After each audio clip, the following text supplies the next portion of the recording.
Kaya naman pala nating mapaganda ang isang kwarto kahit DIY lang ito. Magandang araw mga ka-daily at dahil wala nga kaming napaglibangan ni Mrs. Pinaganda na lang namin yung kwarto namin before, studio na ngayon. Ito nga pala, pinatrabaho lang namin yung ceiling namin dahil hindi na namin to kayang i-DIY.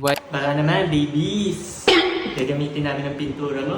Bale si Davis Pondo nga pala ang gagamitin namin. Dahil odorless ito at hindi mabaho. Ganito nga pala kaganda yung ceiling panel na nabili namin. Nilagyan na rin namin ng wall pati ang aming wall dahil maraming bakas ng kahapon. Actually ayaw na sana namin pinturahan ito kaso nga naninilaw na po yung lumang pintura. Kaya eto, naglagay na ako ng tape at hinalo ko na ang Pondo Davis acrylic. Ang ganda pala ulit sa mata no kapag meron na namang bagong pintura ang kwarto mo. For today's video, si Mrs. nga pala ang tagahawak ng pintura. 2 araw rin pala kami nagpintura dahil primer yung una. Tapos semi-gloss ng Davis yung pang top coat namin. At dahil tuyo na rin yung pintura, bumili na rin kami ng fluted PVC panel. Lalagyan na rin kasi namin ng accent at cocoverra namin itong mala CR namin na bintana dati. Napaka-easy lang pala nitong i-install ano. Gamit lang namin ang No More Nails. Kaya ganyan na ka-aesthetic ngayon ang aming studio na dating kwarto. Para sa lahat ng mga merong kwarto dyan at hindi pa rin aesthetic, try nyo. Lakasan nyo lang yung loob nyo. Bumili lang kayo ng pintura at pagtulungan nyo. Tapos bili lang kayo ng konting fluted panel. Gaganda na yan, promise. Ito na nga yung ating final studio, gaming room, ano ba, working station. Thank you for watching mga ka-daily.